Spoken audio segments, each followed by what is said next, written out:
Yes, it's the middle of the week, and it feels like we just did a TKO very recently. But with all the news that's been coming up, and with the latest release of the final tier of the Haslab Dragonfly, what better time than to discuss and ask the loaded question?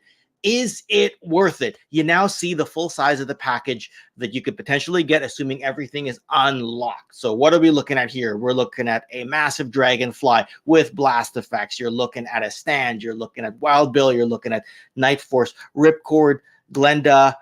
You're looking at, oh goodness, I'm tripping over my words already. That's how excited I am about this. Hey, look, I was one of those who was in favor of the Night Force Crazylegs unlock that was shown literally just yesterday. But look, I decided I needed a little bit of help from my friends, and what better to do than to bring one of my best friends on here. So he was available on very short notice. But Mega J Retro, welcome back, my friend. How's it going, Ken? How are you doing tonight? It's going good. Just typing the Toy Sorceress in the chat to check her Instagram messages, because I'm like, hey, I sent you the link to join this as well, but she may not have looked just yet. Man, I literally fumbled over my words there. I'm not even sure if I got the right amount of figures. Did I mention Wild Bill? I did, right? Wild Bill, 2 Night Force figures, and Glenda. That's really what it is. When you're that excited, you just fumble and trip over your words. I've seen you do it before too, and then I never call you on it because I feel bad. I don't care if you call me on it or not. It's what it is. Sometimes you're just so excited that you can't. You end up getting tongue tied, and that's how it goes. Especially with this. I mean, we've been on bated breath for so long trying to figure out who it is, and you know what? We're going to talk about some elephants in the room tonight, because there are a lot of theories out there that this was another pivot. So we'll get into that, I'm pretty sure. And but is it worth it? I think that's really the question on everybody's mind right now, because. What are we at? We're at 14,590, 580. No, like we're well over 15,000 now, right? Oh, we're well over 15,000. Speaking of correcting people, See, there you go. There you go. Yuck. We're at 15,552. I was going to pull that up a little bit later on, but I may as well tell you right now: 15,552 backers. Actually. So. Yeah, no, it's 35 now, isn't it? Or 52? Wow, holy crap! 15,552. So, I have a feeling that we're gonna see Glenda unlock in the next 24 hours, give or take. And then we're going to roll into the weekend slowly and then see that uptick as this thing ends on a Monday, right? Like I said, I'm normally not a breaking news channel, but the reality of it is this deserves a discussion of, is it worth it? And the same could be applied to any Haslab. I wanted to do this last year for the Hiss. I wanted to do it for the Sky Striker. And I'm like, you know what? Timing is good right now. This is very fresh in everybody's mind. Let's just have the discussion. But you know what? Why don't we say hello to the chat? I just got to make sure StreamYard was being a little bit finicky the other day, where I put a message in and then it would pop up multiple times. So I got an email recently saying we fixed all our technical glitches and all our technical issues. So I thought, sure, why not come on live now that they've sorted it out? But let's have a look at who's in the chat right now. We got Payne's Toy Samples. We got Speaking Moistly. We got Ratface44 Reviews. We got Lobo2, Jeff Morris, Radical Toys. We got Nolan. Who else we got? Robert Monti, one of the most recent Patreon supporters to the Toy Connections Patreon. So thank you for your patronage. Another patron here in Skyfall. I said hi to Radical Toys already. We got Cobweb Collector. We got Epic Badger. We've got Toy Sorceress. Treasures for Trigger. I think it's the middle of the workday for you, but thank you for joining my good friend Woodman29, who's part of Cobra Convergence. Bjorn Jorgensen, who I met over at Joe Fest. Chat keeps going. Scroll. Who else happened to join us here? Oh, Sergeant Slaughterhouse is here with us. I think he's in the middle of his workday as well. And I know people file in as the notifications go up. Like we literally just announced this stream about 30 minutes ago. So, man, Jay, I mean, I'm just going to ask the question here. G.I. Joe classified figures are averaging about $25 US, right? You got 4 figures. It's about $100, right? Now, assuming you see these in stores, And yes, I know a lot of people will immediately tie Wild Bill to the Dragonfly, but don't tell me you wouldn't buy him if you saw him hanging on a store peg at Walmart or something like that. Look, $100 a figure. Does that mean that this massive honking Dragonfly is worth the balance at $175? Overall, blast effects, the stand, everything.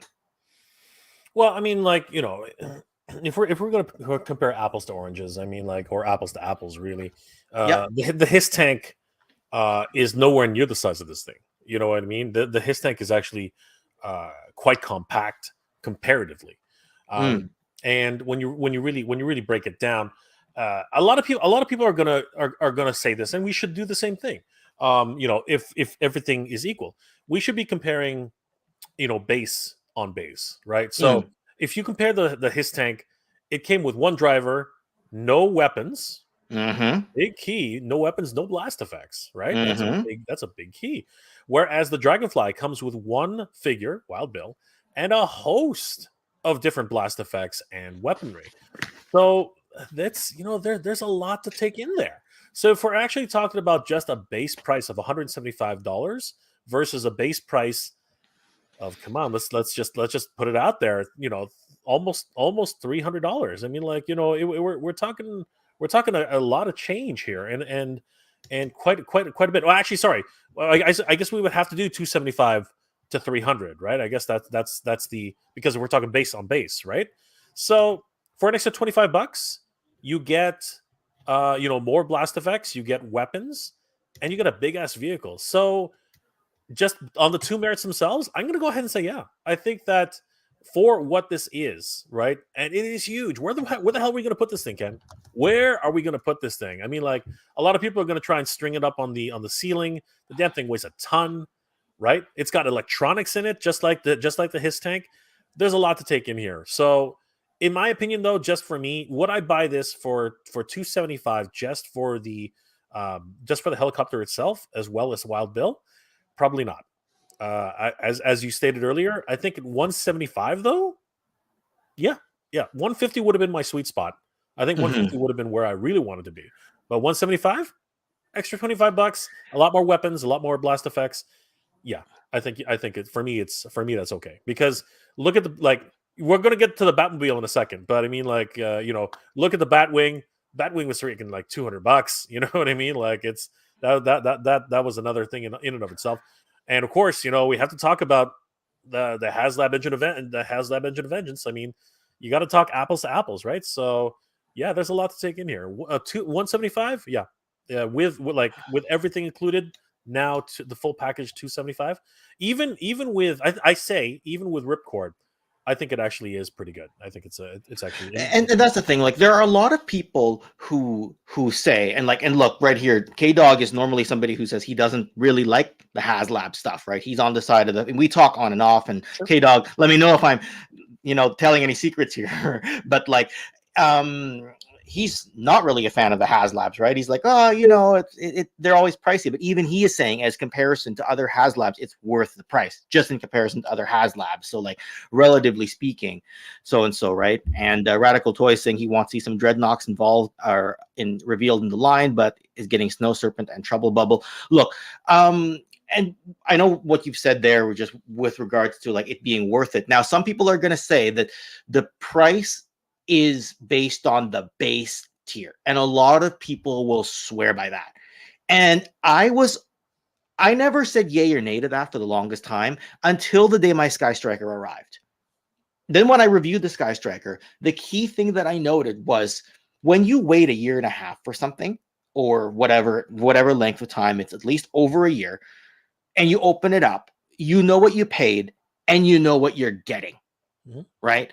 A lot of people will swear by the fact that the Sky Striker is based on the Sky Striker, the blast effects, the stand, and then Ace and the co-pilot Wayne Russell, right? That's what they'll say. And you can evaluate it based on that if you want, because that's the only thing you're guaranteed. At the end of the day, though, like I said, it's hard to go back to that mindset when you've unboxed it and you've pulled out 7 figures when the base was 2. And then I start doing the same thing. I start saying the O-ring figures are about $20 a piece, right? And I had 7 figures. I paid $230 US for that. Is 7 times 140 subtracted from 230, just some quick math, was the Sky Striker worth $90 with blast effects and a stand. Again, I could be totally off my rocker here, and people can say it doesn't, like, Ken, you can't evaluate it like that because you weren't guaranteed those other unlocks, right? Let alone the fact that that particular one had a like a bonus stretch goal in the middle of it, like they added 3 figures in the middle. And so it just comes down to the fact, is it fair to analyze it the way I did? Right. It is absolutely fair. It is absolutely fair. You. And the well, first of all, just let's not get this twisted. The value of something or the importance of something is in everyone's individual preview. Okay, so it's in your purview, it's in my purview. It's a personal choice. And if something, like, again, not everyone's going to want the Cat Slayer. Not everyone's going to want the Hiss Tank. Not everyone wanted the Hiss Tank. Not everybody wants this Dragonfly. But the reality is, it's all in one's own sense of worth, sense of value, sense of added value, right? And but just based on existing, like if we compare everything, all the previous Haslabs, everything that's come before it, if we compare all those things, this is not a bad deal. Right. Again, if you're going to be comparative, we talk about what has come before, and in terms of vehicles, this is not a bad deal. Now, everyone's going to talk about but the what's it called, the Snow Speeder, it was at retail for only $75, or whatever, right? Like there's going to be that, but that's like a generation away already. When those days are it's a number of years. It's before the days of inflation, etc. It's before the pandemic. Look, hey, I said I needed a little help from my friends, and we're going to get another person to weigh in on this. She also jumped in on short notice, jumping into this cold. Hopefully she's seen the thumbnail and the topic and able to enlighten us with all her wisdom.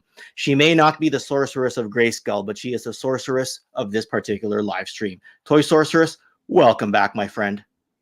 Thank you, Ken and Jay. How are you both doing today? How's it going, Toy Sorceress? How are you tonight? I am great. I was laying around after work watching some Thundercats cartoons, and then thought I'd flip by. I'm like, oh, Ken and Jay are on. Let me tune into that. And I just saw your message, so here I am. Yep. And so for a little bit of I sent the invites to a few people, right? Like I sent it to Michael as well, and he's like, no, sorry, I'm still working. And I'm like, well, here's the link in case you want to come on a little bit later. And I sent it to Hatter as well. He'll probably see this and curse me out for not giving him enough notice, but that's the Hatter. You know what I mean? Like, he'll literally message me like, hey baby, how's it going? And I'm like, baby, and it's just such a Hatter thing. Watch this stream, Hatter. We're ragging on you right now. Just for the sake of, because if people got out of G.I. Joe a little bit earlier, and they didn't get all the way to the end of the 80s, this is what the O-ring version of Crazylegs looks like, right? And what I will say about these Night Force figures is they have skyrocketed in value. So if you're like me and you missed out on that's the thing, right? If you've missed out on an expensive figure like I did with Glenda recently, and you collect both scales, and you're like, you know what, I can't have it in that scale, but I will take it in this scale. This is one way to get Crazylegs. It's a way to get, I can't say Ripcord because he showed up in the Sky Striker set, right? But even he's now a secondary market type of thing, right? So, yeah. How do you feel about it, Sorceress? I agree with you. I know Michael like bought and sold. He's had these Night Force figures for the longest time, and I think he bought and sold them a couple times and always regretted getting rid of the figures.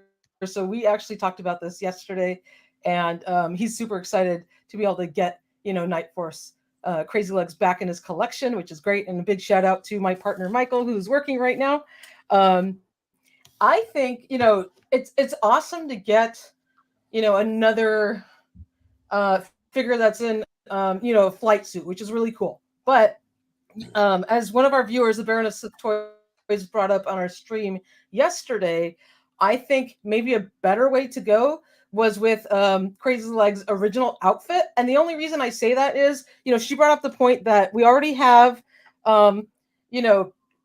the Night Force. God, why am I like blanking out right now? I had a long day of work. You guys You had no help me out prep for time. I put the you first on the figure or spot anything. right here. Big Ben or which one? Or which one? Ripcord? I don't even need a prep. I'm just blanking out on his freaking name. Ripcord. Yeah, Ripcord. I've had a long day of work. We already got Night Force Ripcord for the first add-on tier, and he's already in the black flight suit outfit with his green, web gear. And it would have been nice to maybe have something different in a different colorway for your display, just to make it look a little bit more interesting, instead of another figure that's in the same colorway. And that might have been a little bit more enticing to people. But he's still a really cool figure, and it's awesome if you never got the Night Force version of Crazylegs in your original collection, because now this is a chance to get him. So there's kind of a twofold thing. Glenda gives us that awesome blue with the white trim on her outfit. She looks great, and I love it because it's Argentinian colors, and she's an Argentinian character, which is awesome to me. And that's going to look amazing on the display. A personal preference would have probably preferred Crazylegs in his V1 outfit, but he's still a really cool figure, and we'll hope and see what it does to excite the fan base. Let's say there was a little bit of an uptick after he was announced, but I didn't see like this ginormous excited reaction to it, right? What do you guys think? Well, first thing I'm going to do here before I answer that question is, like, this is alpha3djoes.com. If you're even curious about Crazylegs, go into the 1988 section and have a look at his file card if you're just curious. I mean, the file card, I looked at it, and the 1987 version is the same file card in the main part that says he would have been the greatest organist in the world if his fingers weren't too short. I did not remember that about him. And it says, but the Airborne Rangers don't care. Little tidbits in there. That's right. So they're like, the Airborne Rangers don't care how perfectly he can play in D minor, and they're only concerned about his willingness to jump out of a helicopter into a hot landing zone. So he's an Airborne Ranger, qualified, has been cross-trained, and then they talk a bit about Night Force in the bottom half of the file card here, whereas the original file card is a quote from him. This one instead is just about Night Force in general and about how they operate in stealth environments, and darkness is their best defense, etc. But yeah, so just giving people an idea. Right. So there you go. You can look at 3djoes.com for that. Thank you once again, Carson. So as for what we think, I don't know, Sorcerers, I want to get what you think on this particular part first. 4 figures. And again, am I breaking this down wrong? Because someone's going to comment and say you can't compare it with all the... You can't compare the value with all the unlocks in place. You have to look at it on the base. But like I said earlier, just before you hopped on, when you get the thing in the mail, all you're thinking is what I paid and what I have. And there's all this stuff in the middle about what was unlocked along the way. And I think they price it as if you're going to get all the unlocks. So 4 figures, usually they're $25 each. If you look at Entertainment Earth or Big Bad Toy Store, that's what they charge. So 4 figures is a round number of $100. Is this worth $175? Blast effects, stand, the size of this thing and everything. Ken, you're absolutely breaking it down exactly like I did on day 1 of Operation Dragonfly. When this launched, I said $275, absolutely worth it, because as you just said, you get 4 figures. They're worth about $25 a piece. There's $100 right there. You have the awesome flight stand, and if you're going to buy a flight stand like that, it would probably cost you another $25 easy. Then you have all of those incredible blast effects and extras, the wench, all of the other gear that comes with it. That's at least another $25. So there's $150 right there in extras. And then that means the Dragonfly itself got you at $125, which I don't think is bad at all for an amazing 6-inch scale helicopter in that kind of detail with electronics to boot. Right? Which I didn't realize it had that until I looked deeper. I'm like, oh my goodness, right? So I don't know. So you break it down like that, it's absolutely worth it. And so you had a question for us before I cut you off and put you back on the spot. Can you just repeat it so that I don't yes, my question for you guys was both you and Jay, given that they released Crazylegs in his nice Night Force outfit Do you think that was the right move? And is it going to get us to the 19,000 backers? Was it enough enthusiasm for the fan base to do that? Or should they have gone with his standard colors, his V1 colors? Jay, you can go first. Not Snoopy. Mega J, go first. Not this guy. Not Snoopy. That guy. Oh, okay. So I guess we'll circle back to this, but I am still very curious as to why he has a hand drawn illustration. But like I said, we'll get back to that in a minute. Is it enough? I thought the same point right after. Yeah.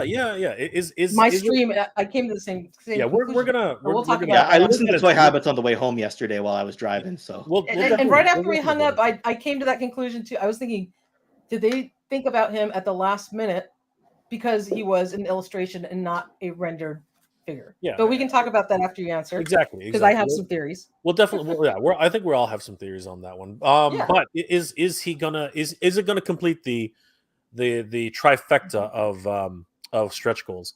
Right now, Ken mentioned earlier that we're at 15,553. By the end of the day, probably by tomorrow afternoon, something like that, we're going to hit 16, right? So Glenda is almost perpetually guaranteed. Okay, can we get 3,000 by? Actually, it's 4,000, isn't it? It'll be 4,000, right? It's like 6,000. No, 3,000. It is 3,000. If we hit 16, we need 3,000 more. It'll be 3,000. Okay. Can we hit 3,000 in 6 days? Less than 6 days. Yeah. It can. That's already been proven. We can definitely hit 6,000 in less than 3 days. That's proven. And we always know that the last 2 days are it'll just bump up exponentially. We already know that. So the short answer is yes. I think that with Crazylegs being a mainline character, now a lot of people are going to say that he wasn't, but mainly because he's the Night Force edition, right? But that leaves it open to having him as a regular edition later on. So we should look at this in both ways, right? But in my overall guesstimation, I think that yes, it is a good move, and yes, it should help us get to the final stretch at the end. Was he my first choice? No. He wasn't. Yeah. And was he everyone's first guess? Well, we'll get to that a little later. Not first guess, but maybe second or third. I'm sure he was in the top. And Ken, what do you think? Well, okay, so like should he? But I'm asking the question. No, you know what? That's totally fine, right? Like I hardly prepped anything. A couple of photos, 3djoes.com. Most of my time prepping was putting that thumbnail together and sending out invites at the last minute about, hey, who happens to be who do I think might be available at this time? So, look, should he have been released in his original gear? Given that Haslab is now setting the precedent that other than the driver, right, that has to come with it anyway, like it did in the 80s, they're going to go with either specialty or sub-team type releases. So I've noticed that a lot of times when they put a first release of a figure, they'll put it in a sub-team or the secondary, what is not known for in its primary appearance, right? So that's their way to get people in, right? And people will, in fear of FOMO, they'll just get the figure that way, or that character into their collection that way. So I've always complained every time Transformers does a release of Starscream, right? And you both know this. They'll either do a battle damage version, an alternate color, or like in the original Masterpiece, he was like almost green, right? And then they do the Toon Accurate. And then they do like Toon Accurate with better proportions. And then they do Toon Accurate, better proportions with the crown and the cape from the Transformers movie. It will always give you the best version at the end. So you kind of have to know how to play your cards with Hasbro. And a lot of people are going to have problems with that, right? So when I see people complaining about that, I understand, but I've also navigated through that on another toy line already. And a lot of people have. You know what I mean? Like, how often do they give us the Filmation? Sorry, the toyetic He-Man, and then they give us the Filmation He-Man later on. Exactly. So I just don't see it being any different. So I'm kind of like, why? Like, I didn't complain about that. So I think that the regular Crazylegs should go as a just a mainline release. So which is fine. Yeah, which is fine. And I was going to ask another question, both of you guys, because we got Big Ben and Night Force. Yeah. Walmart exclusive. So we now know the Night Force line is going to Walmart. Tiger Force is going to Target. Another question. Did they miss the mark by not releasing one of these in quote unquote maybe a variant of classic colors, but on a retro card back to entice people to buy more than one. Because there's going to be those people who want to keep something carded on card, just like Mickey Mouse Cobra Commander or Cobra Commander for the his tank was a big driver. He's going to be on a retro card back for the his tank, and lots of people bought more than one so they can keep Coco, maybe sell off the tank or do whatever they want with the extra one. Do you think they missed the mark in not trying to hit one of those retro card back figures to sell more units? That's a great question, because what I did with the Mickey Coco of my Sky Striker, I left it on the card, right? I got one there, and I got right. One I didn't open mine, right? So yeah, you've got one as well. I got two.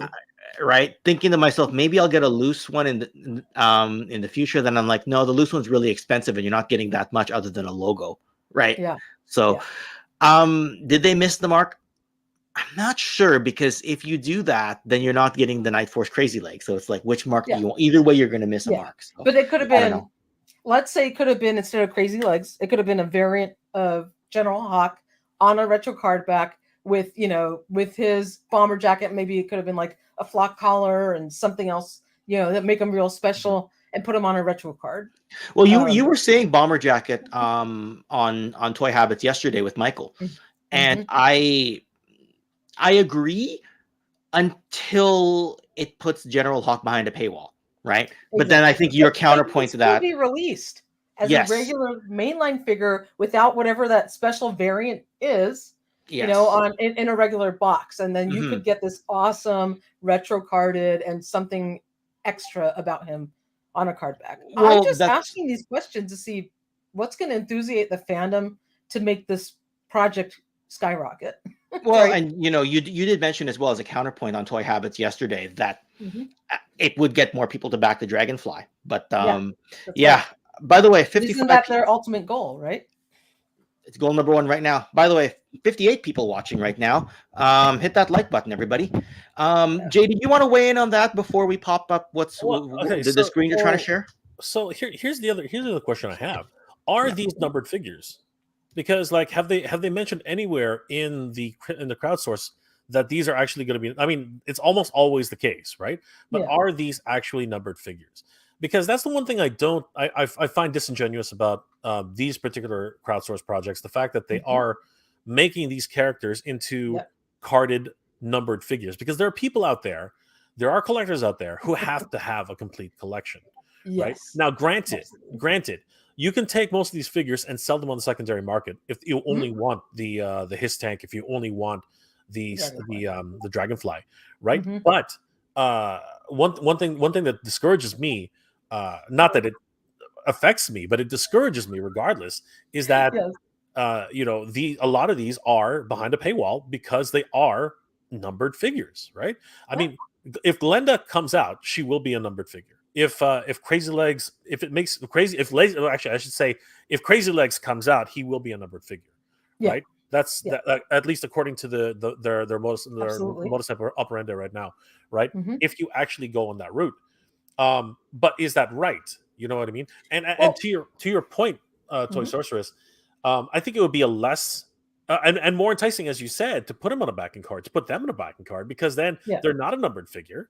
Right? Yeah, exactly. And they are super, super special, right? They're special, they're distinct, and exactly. It's a reason to buy it. So Jay, it's funny you brought up the point about the rendering, because as soon as we got off our stream yesterday, I had that exact same thought that Crazylegs was an illustration, just as Cobra Commander was at the end of the His Tank campaign. Now, one of two things, and I'm asking both of you guys your opinion. A, do they leave that last tier slot kind of up in the air with maybe a couple options, depending on what the fans' reactions are during the campaign, and then they don't spend the time to make a rendered figure and they'll just do an illustration? Or did they come up and decide, hey, we're doing Crazylegs, kind of a last-minute thing, so they only did an illustration and did not come up with a full rendered figure image of him? What do you guys think about that? I think it's obvious. They just rendered him up. They're like, or it's not even a proper render, right? It's like it's a hand-drawn image. It's an illustration. Yeah, so I think it's obvious. They just maybe didn't have enough resources, but did they pivot away, or did they just say, "Oh, we've got time. Let's just do this"? Well, that's the question, right? Yeah. My personal opinion is they pivoted, and the reason I say they pivoted is because you don't start a campaign like this without having all your ducks in a row. It doesn't make any sense. Not only that, but a lot of eagle-eyed viewers, including good friend of the channel, what's it called? Now I just drew a blank all of a sudden out of nowhere. It's contagious today. Yeah. What's his name? The meme master there. Somebody help me here. Not Brian Brink, right? No. Charlie 5.5. No. The hold on. I like Charlie. The meme master. Hold on. Chaz the Guru. Chaz the Guru. That's right. Chaz the Guru. That's okay. Right? I had a brain fart earlier too. Yeah. It's all good. Chaz the Guru, and a lot of people have been chiming in on the idea that, again, it like if you count the number of X's that were in the T's and the actual redacted, classified photo, the numbers don't add up, right? It actually adds up closer to General Hawk than it gets anywhere near Crazylegs. It just doesn't make sense. So it really is one of those things where, why doesn't he have a 3D render? Why did he have a crappy illustration? It's not even that good. Yeah, it wasn't even a great illustration. It looked like it was half-assed. Like I argue that Cobra Commander was a much better illustration than that one, right? And it looks like they literally slapped it together in one day, right? Yeah. And it also lends credence to what the heck happened on Friday, because that would have been the day to release him. You know what I mean? Toy Sources, you and I were talking about that day, right? But instead, I think that they had to scramble. They probably were like, will Hawk do it, or should we because people were actually complaining, as you said, Sorceress, that if they put Hawk behind a paywall, I'm out. A lot of people were saying that. They're like, I need General Hawk. It was a divisive choice, right? But I think the solution was better with your solution, to put it on a classic backing card, negating the need for a number. Yeah. Yeah. Sell more units. And if you noticed, Emily, at the end of her whole spiel on her Instagram post, where they posted Crazylegs' picture, if you read all the way to the bottom, which was the news we broke right after, was that General Hawk and Airborne and Doc are coming to the main line. Yeah. Neil Hill has a very good point. And I appreciate that. Neil Hill has a very good point. They were really hinting at the idea that it was probably going to be a Steel Corps commander.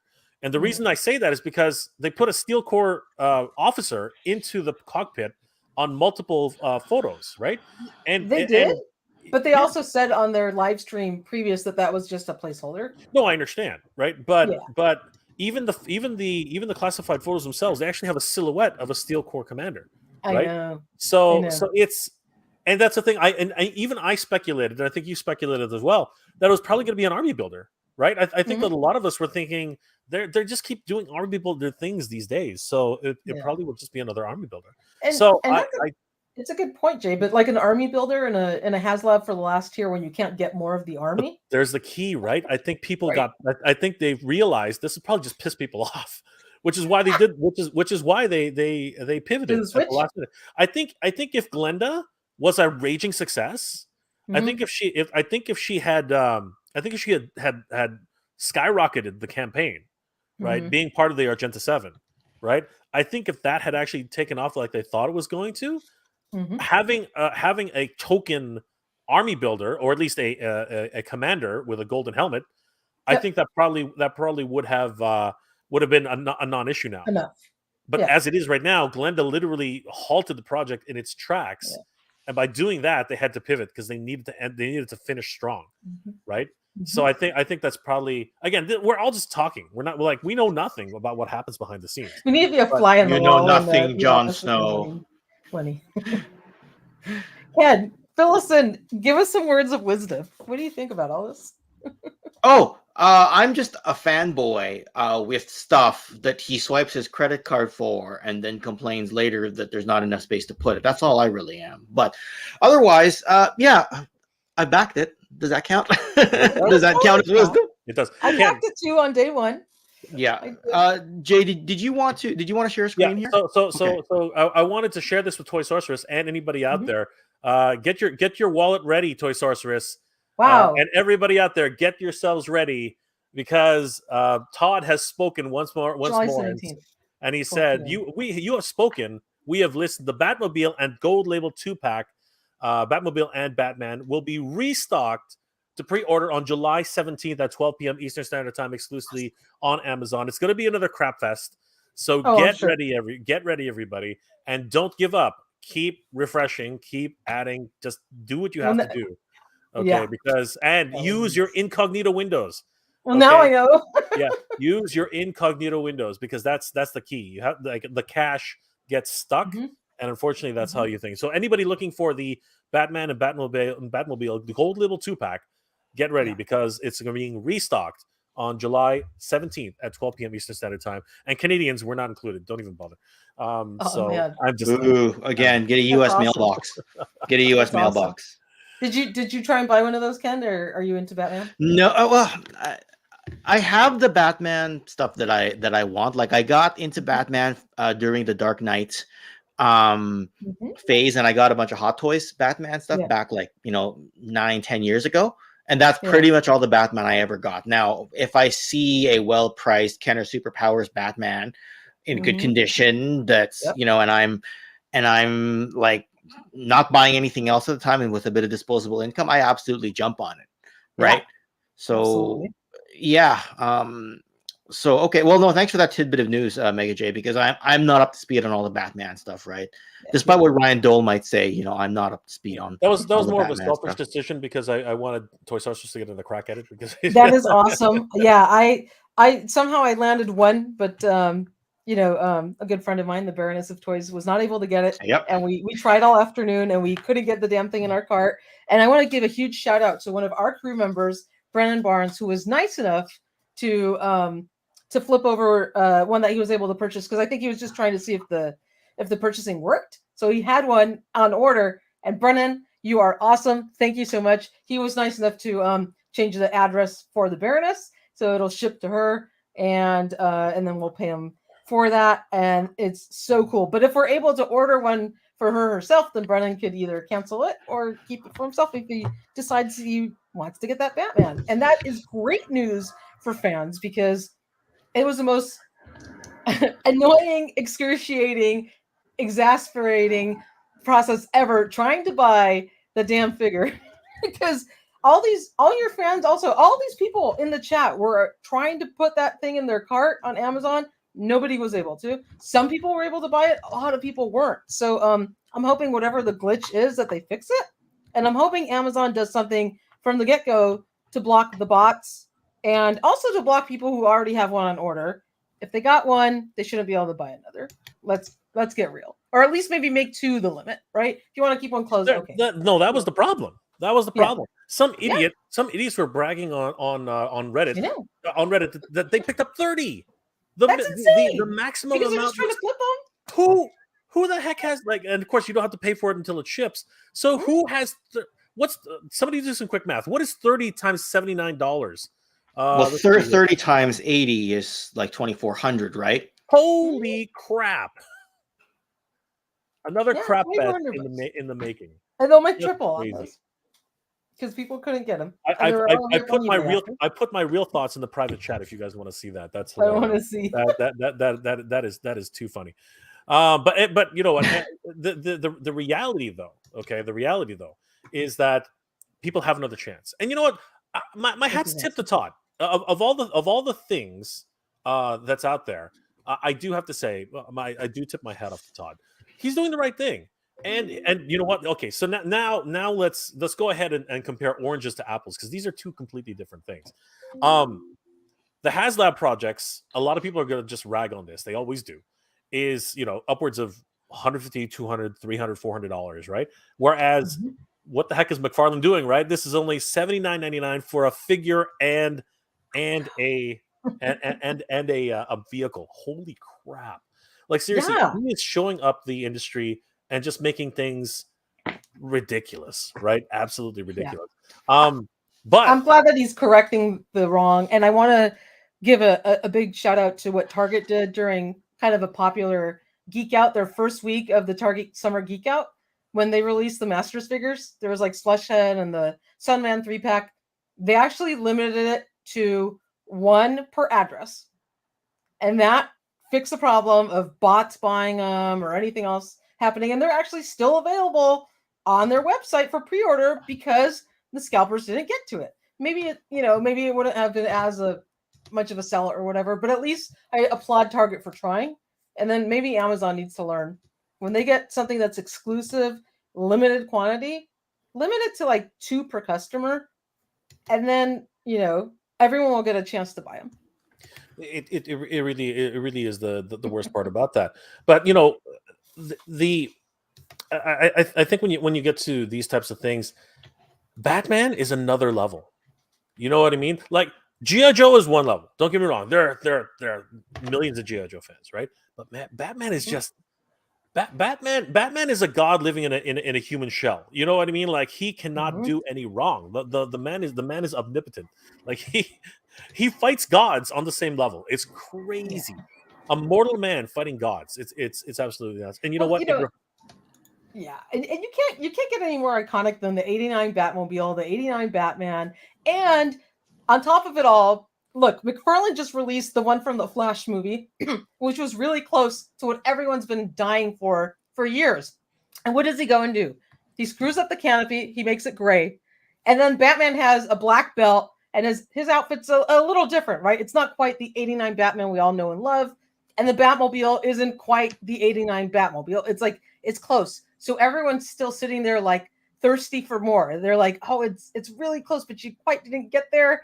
And then you screwed up the canopy on the Batmobile. So the fact that he's remaking it just made everyone that much more excited to buy this new version of it. So anyway. Well, I mean, I didn't get to see the Flash movie yet in the theater, but I did get the Canadian equivalent of HBO. So I do plan to watch the Flash movie because it'll come relatively quickly onto the streaming service once you get it. Kind of like how Marvel movies show up on Disney Plus very, very shortly after. Right. The Todd father, as some people like to call him, he gave an interview. Was it on Shardamus's channel a year and a half ago? And he basically said that like he because he's in big box retail, but he doesn't answer to a board of directors. He's able to kind of control his margins better because the buck stops with him. There's not there's not stockholders he's trying to appease. There's him. Maybe he's got some smaller partners. I don't know. I've never actually looked into the corporate structure of it, but he's basically said with him at the top, he just does what he likes, right? And he said, he doesn't want to raise pricing. He'll be among the last people to do it, right? So and he's been able to keep the prices down, right? I mean, his toys are always very reasonable. The Superpowers figures he's released are reasonable. All his 6-inch, figures from his line, $20. They haven't really gone up in price in the last couple of years. Have stayed around the same, and you're getting a really good value for it. And I applaud him for that. Well, a lot of people love the multiverse line, right? They just adore it, right? So, Anyway, a lot of people in the chat for a pop-up, random, semi-random, unplanned live stream. But anyway, 65 people watching right now. I'm humbled and say everybody hit that like button because that's a good number for a channel my size. You know what I mean? Smash the like button so that the algorithm will keep pushing it and get other people aware of what's going on right now because aware of all three of us. So right. Exactly. Like I said, when I can always count on a little help from my friends over here, right? Well, we're always here for you, Ken. We're always here. You know what's great is like we just did this like 9 days ago or something like that, but it feels like we've just picked up the conversation and we could just keep going. That's what I love about this. You know what I mean? And Sorceress, I basically met you through Jay and through Michael not that long ago, like within the last 4 or 5 months. Right. But like if you're messaging me at nighttime and I'm answering, like we're having like legit good conversations like we're doing here. Right. Like, I mean, I don't know. Like I just love coming on and doing this and just chatting with the friends that are out there. Thank you so much for inviting me. This is always fun. If I'm free, I'd love jumping on with you guys. This is great. Well, I mean, you know what? I can only like script and voice record and do all that like editing stuff in the background for so long before I'm like, let's just turn the camera on and just talk to people in real life. You know what I mean? Because I'm always producing something in the background, but you get tired of that every now and then, and you just gotta. And your videos are great, Ken. Like, I love your retrospective videos. They're so much fun. They're really well produced. I appreciate that. You really do your homework.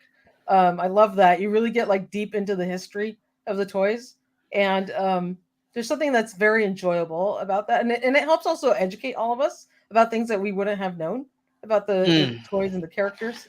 Well, that's what I was. And first off, thank you for the kind words, Sorceress. There, that's one of the things that when I was talking to other toy tubers at Joe Fest, they said, you have a news channel, which is you two are news channels more or less, and you have kind of like history channels, right? And that's kind of what I am. I'm mostly a history type of person, right? I mean, this one is a semi-news, semi-timeless topic because the question is it worth it? Right. Yeah. And then we throw in tidbits here and there about like, okay, it's not unlocked yet. Where is it sitting? So that part's kind of news. Right. But it's not breaking news. Right. At the end of the day, it's the deep thoughts on whether or not it's worth it. It's great to have that perspective. Right. So somebody needs to react to the breaking news, like Jay and me and Michael do, and bring the news to the ToyTube community and let them know our thoughts. And then it's great to have somebody that can step back and have a deeper conversation, more of a retrospective look at it, and then tie it back to the history it came from. So I think it's a great balance, Ken. So I hope that all the people that watch all of us, because we're starting to cross audiences. Like you're probably recognizing, you both are recognizing a lot of names in your own audience. I'm recognizing when I go over and I'm a guest on your channel, or just when I'm watching you two live. And it's just one of those things that like, yeah, okay, you're flipping between the history channel and the news channel, or the other news channel, or the other history channel, so on and so forth, right? Punk with Toys with the zinger. Thank you for that, Lawrence. And Ryan Sweeney, one of my best friends in the world, refuses to hit the like button. Says he's kidding, but even if he doesn't hit the like button, it doesn't really matter. Ryan is one of those people who's got your back. There's a few good Ryans in this community. And there are a few bad Ryans too. You know what? Jay is a good Ryan. Jay is an incredible person. I gotta tell you, Jay. Thank you so much for all you do for our community. And I love Jay's enthusiasm, his heart, his authenticity. And you just have so much fun. I think when I first started watching on your channel, I was flipping by and I'm like, who's this guy? He's really enjoying himself. He's like laughing at his own jokes. He's having a great time. I was automatically just drawn in to your channel, Jay. So I think you're doing an incredible job, and who's the guy with the cool background and and the big beard and all that. Yeah, I just the biggest heart ever, and he's done so much for our channel as well. So I'm applauding both of you guys. If we're gonna throw out compliments, I mean, both of you guys inspire me with your your videos and the kind of research you guys do. Like the sleuthing that Toy Habits does is just insane, and of course the educational value that Ken brings to his audience is just invaluable. But really, it's all about the passion and what everyone is willing to bring to it. And I wouldn't know half of what I thought I knew if it wasn't for channels like yours, Ken, and of course the information that the valuable information that Toy Habits brings to the community. But what's really important here to consider is that this community is amazing. Like of all the communities out there, right? Whether it be video game or movies or television or how to do it yourself. Honestly, I've never seen a community quite like the toy community. And you're always going to get the outliers. You're always going to get somebody who's just incredibly negative or just trolling, just in general. That happens all the time. But in terms of like everybody out here, I've always seen just mostly positivity. Like that's what it is. And it's great to have this community here and be part of this community. Allison's here too, and she's everybody out there who's watching right now, everyone in the chat, thank you so much. The reason we do this is for you guys, right? Because we have a passion for toys and we want to bring it to you and we want to interact with you too. So, thanks for all your support. All of these people out here, and they're all on all of our streams.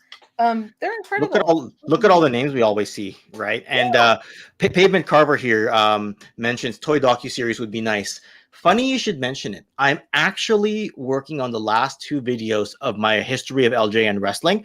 When those 2 are released, I will have all 6 done, and I will put them in a playlist like I already have. But I'm actually thinking about snapping together a super cut of all of them and cutting out sort of like the outros and the theme song and anything that's redundant and just getting like a fan documentary done.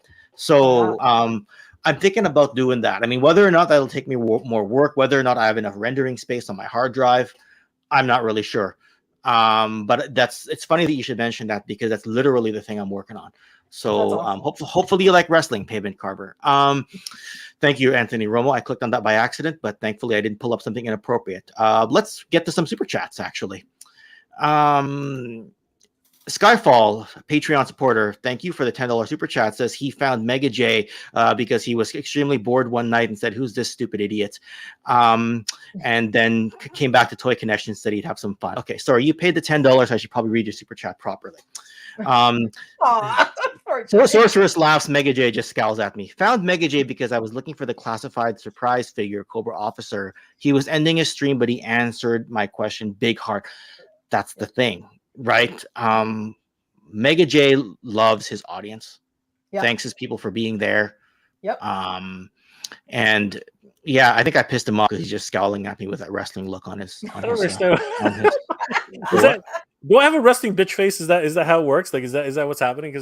Because Ken's just throwing out a whole bunch of weird stuff, and I'm like, I'm not doing nothing. But Skyfall, thank you for the kind words.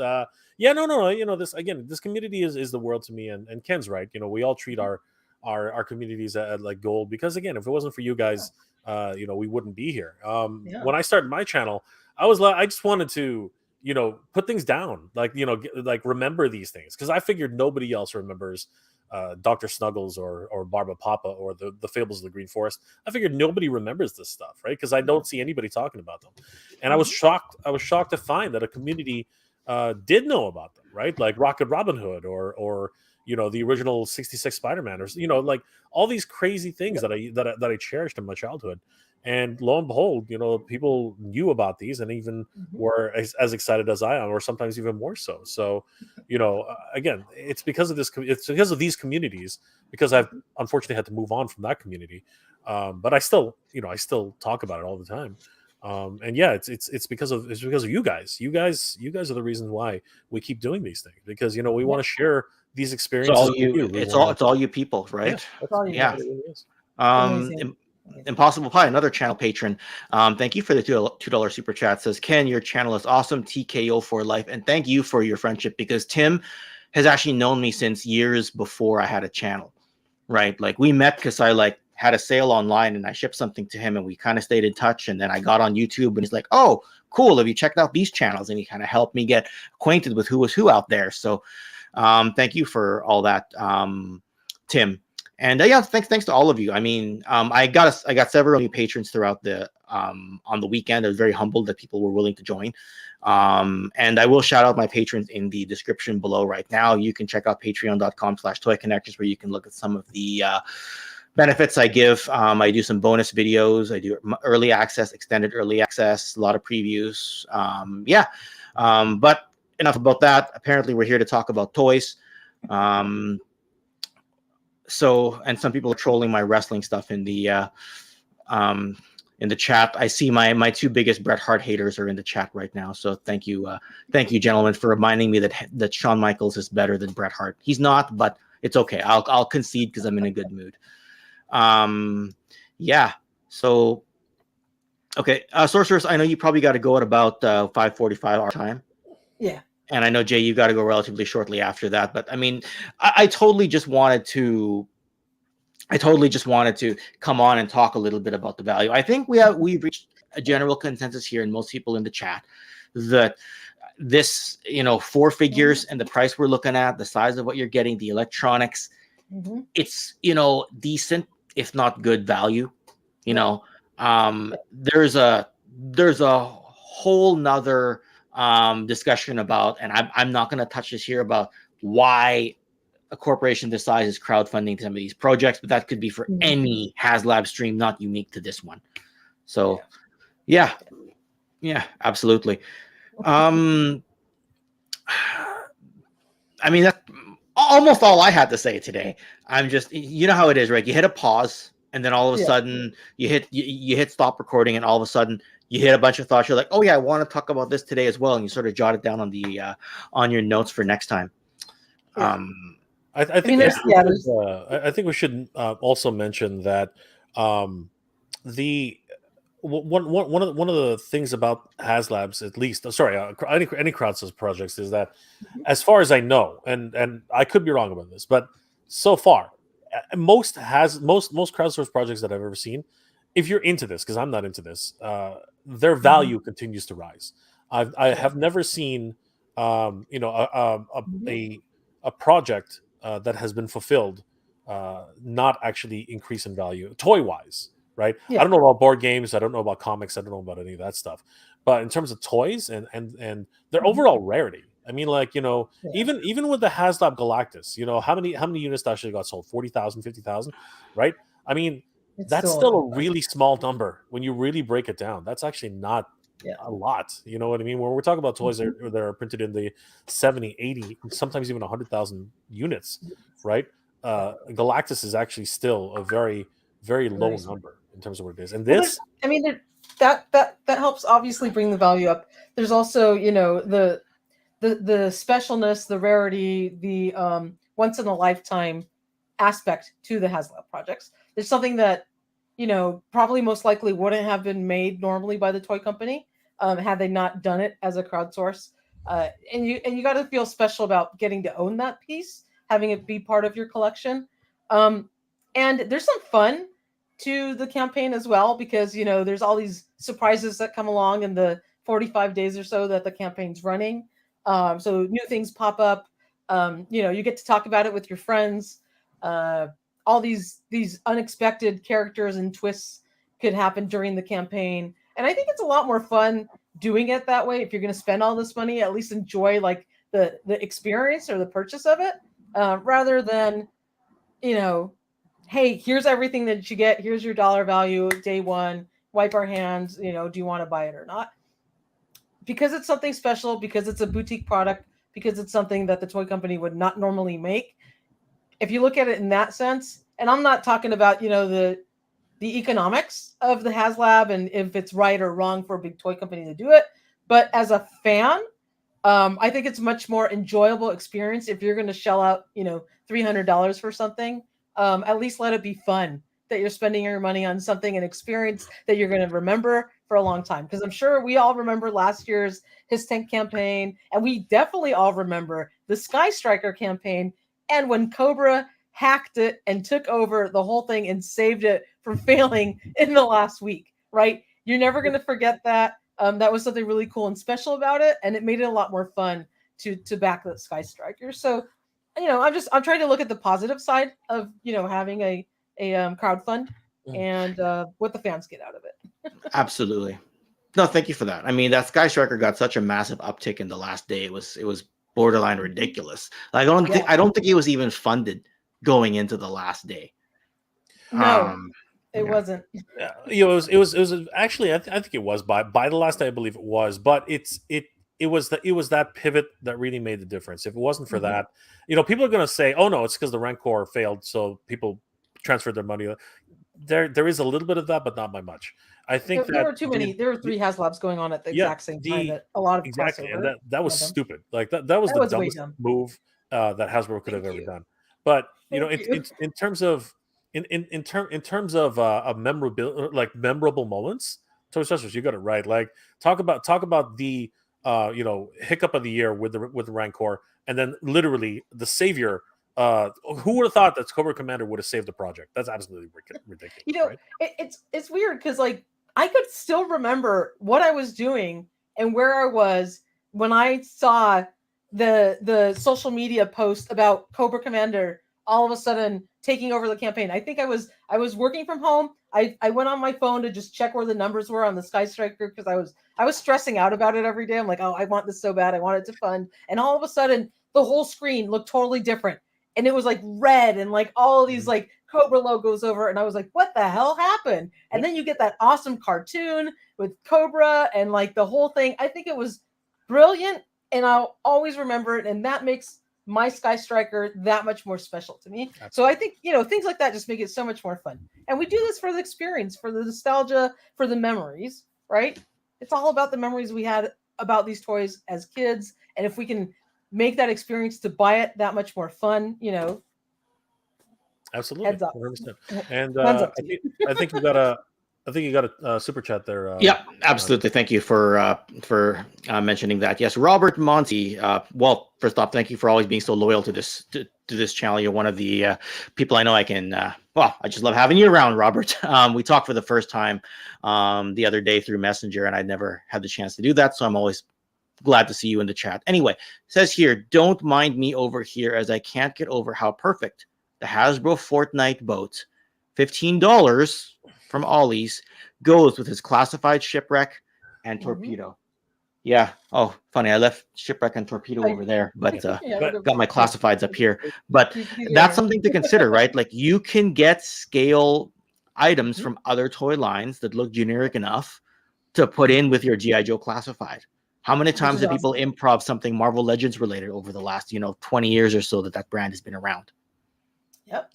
Right. Absolutely. So, but I wish we had those clearance sales and discount stores up here in Canada. We had a Walmart clearance earlier, Mega J, but stuff sold out right away. Like a lot of the Studio Series Transformers stuff went down to $19 Canadian, or about $15 American, same as the price that Robert's saying with the boat.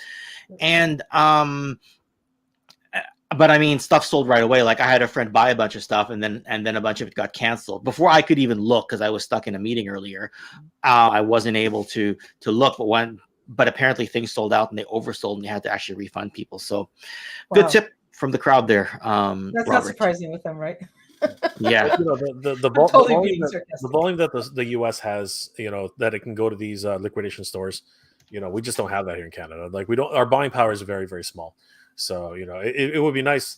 And when I head down to PowerCon later this year, I'm definitely going to stop off at a whole bunch of places, try to find an Ollie's, try to find a Big Lots, just to experience it, just to see what is it like to get all these crazy sales and all this crazy stuff that the U.S. that our neighbors down south get. It's going to be a lot of fun, that world trip that Dexter and I are going to take. It's going to be awesome. And are you guys like totally stoked for Comic-Con next week? I don't think any three of the three of us are going, right? I haven't been in years. Like the last time I went was just before the last one before the pandemic. And then of course, they canceled the one during the pandemic. So like you've been before Toy Sorceress, right? Like it's Ken, have you ever been? It's not to SDCC, no. Yeah, honestly, it's like Fan Expo is nothing. Like Fan Expo is nothing compared to nothing. It's nothing. It's absolutely nothing. It's a whole city which basically becomes Comic-Con for a weekend. It's crazy. Oh yeah, all the tradition and everything. And yeah, Ryan Sweeney, great point. It's 2 hours away from me, and I'm not going. I'm so bummed. Is it because of work, or you just so it's not even? We couldn't get tickets because we looked at the date like one day too late. It sold out. And then Michael had some other family commitments that he was going to go on a trip, but then they got canceled at the last minute.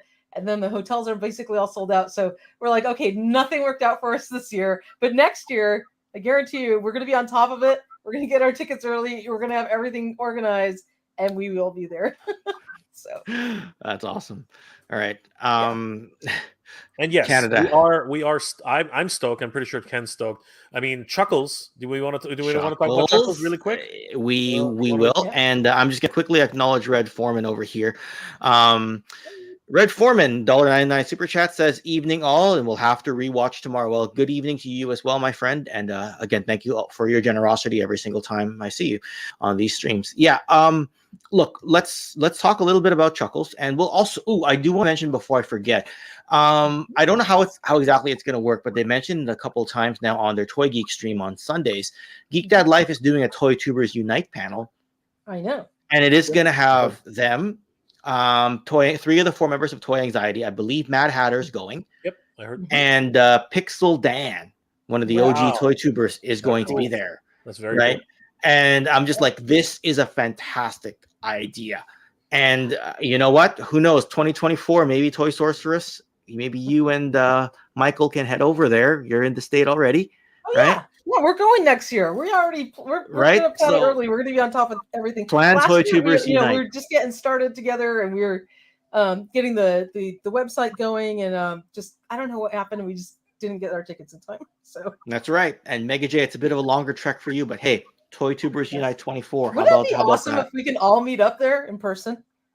At That should be our SDCC goal. of all places, right? Yes. You know, like Yes. it's surreal meeting everybody at a convention. Like I know Joe Fest is less days than SDCC and it doesn't have as long of a history, but there was something there about just meeting everybody in person. You see somebody across the room, you just go running up to each other, you just get the chills, right? Like I'm thinking, cherishing every moment that I met so many people, and a lot of them are in the chat right now. That's awesome.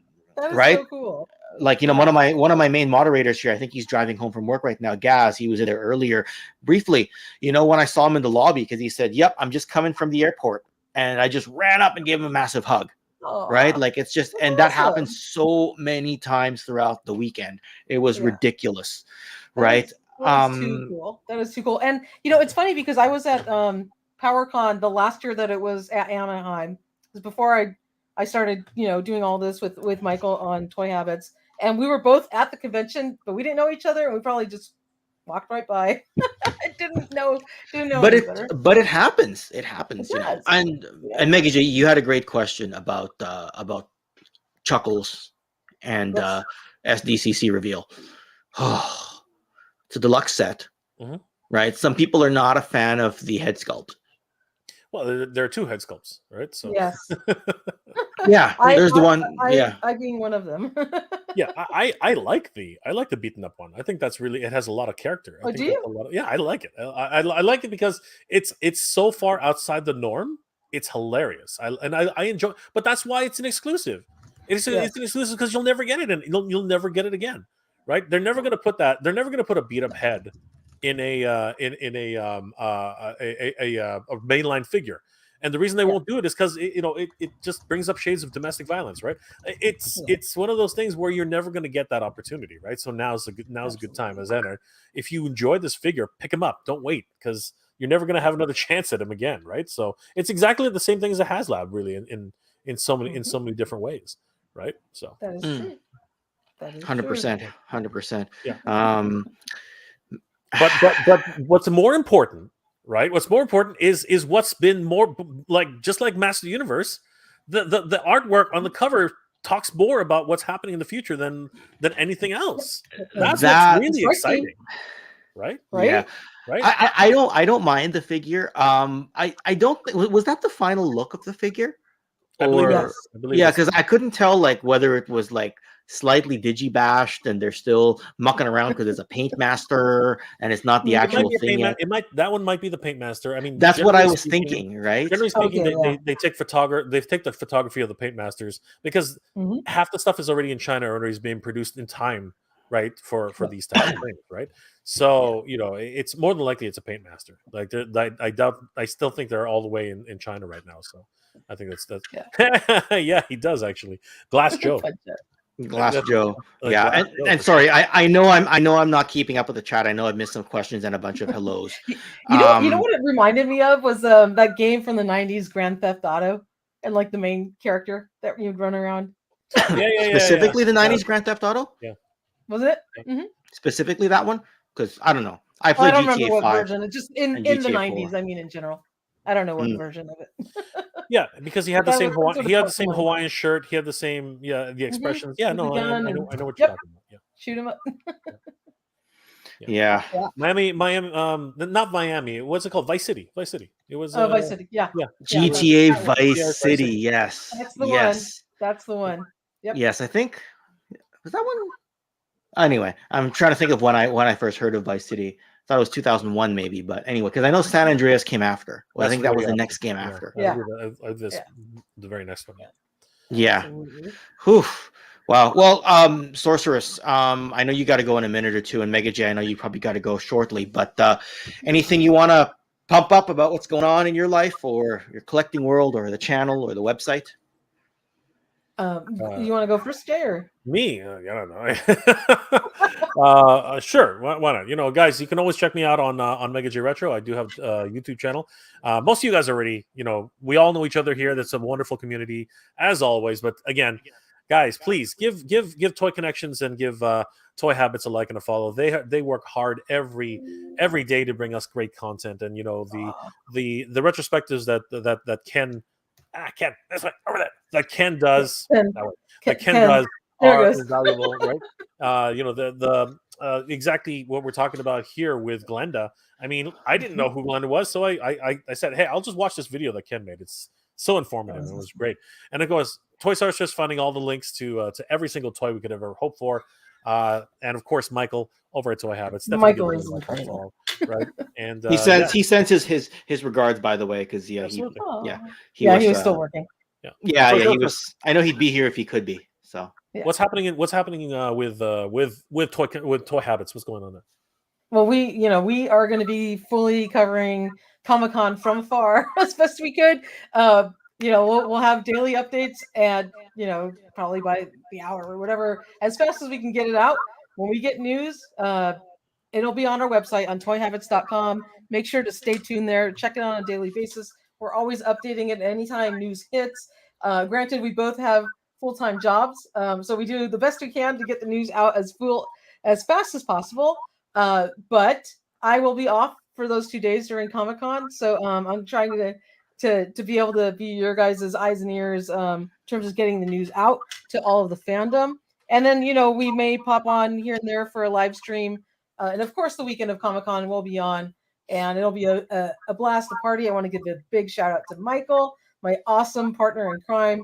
He's incredible. And Jay and Ken, you guys are fabulous.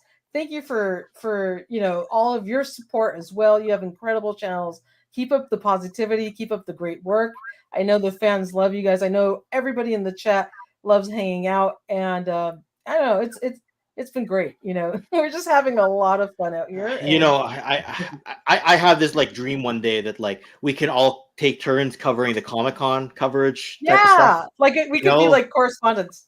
Yeah, we can be correspondents, right? Like whether we're there in person or whether we're just streaming, it's like, okay, for these 90 minutes, it's Toy Habits on. They go take a break. Yeah. There's a 15-minute break. Mega J goes on for 90 minutes. There's a 15-minute break. Toy Connections goes on. And then there's a 15-minute break. Toy Habits goes back on. You know what I mean? Like I would have to brush up on my news a little bit better. And Impossible Pie, yes. My history of G.I. Joe 83 is on Patreon right now, but it will be released this Friday as part of Cobra Convergence. I want to thank my partner in crime, Hans Chow, for helping me with that video as well. Cobra Convergence is all of July. It's Comic-Con month. So yes, the one thing I wished I could have done in that video was properly shout out Cobra Convergence, because at the time I was making it, I didn't know I was going to submit it as my Cobra Convergence video. So it's in the thumbnail, and I point to the Cobra Convergence stuff on the playlist on the end screen. I make sure to link us back, but because it wasn't originally going to be my Cobra Convergence video, and then I realized this would be a really great way to get Hans involved in Cobra Convergence. So I kind of asked Brian from Hooded Cobra Commander after the fact from that channel, like, is it okay that I didn't shout you out, but I make it the video? He's like, yeah, it's totally cool. Ken, just put it in, put in the description and the title and the thumbnail, and yeah. So and this is awesome.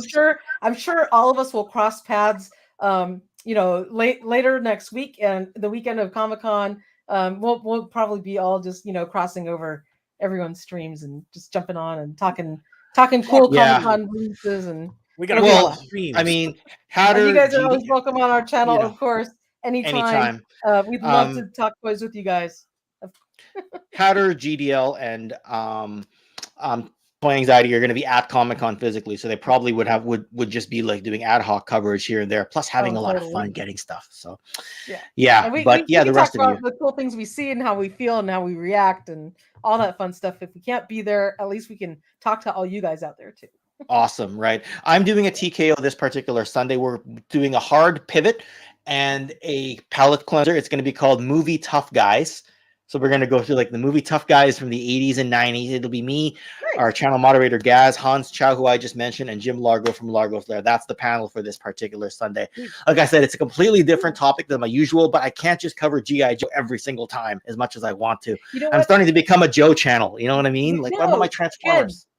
And the best advice I can give you is diversify your content, because you're going to get a lot more viewers. You're going to get a lot more open it up to a bigger audience, right? I know when Toy Habit started, they were doing G.I. Joe and Motu, and that was it. And then we broadened into all of these other toy lines. So we do cover, I mean, those are our bread and butter, but we cover other stuff. And I think it's great, you know, and it excites people, because all you fans out there, there's so much cross fandom to a bunch of different lines. So, you know, keep it up. It's wonderful that you're doing that. You know what? Appreciate that. And yeah. Hey, let's pick this up again some other time.